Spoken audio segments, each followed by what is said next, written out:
Good cop, bad cop. Good cop. Matapos mag-lay low ng 2 taon, naging viral ulit ang isang litrato ng napaka-sexing Dutch policewoman na ito.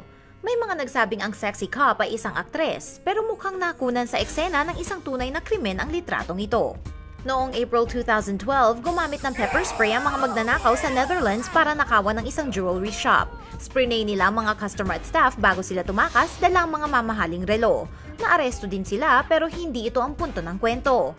Ito ang video ng crime scene. Sinong nasa kanan? Ano sa tingin nyo? Kailangan nyo pa ba ng mas malinaw na pruweba? Tingnan nyo ang kanyang katrabaho na nakasuot ng denim jacket na nasa eksena din. Pansinin ang sign sa harap ng store. Magka-match ang 2 litrato, hindi ba?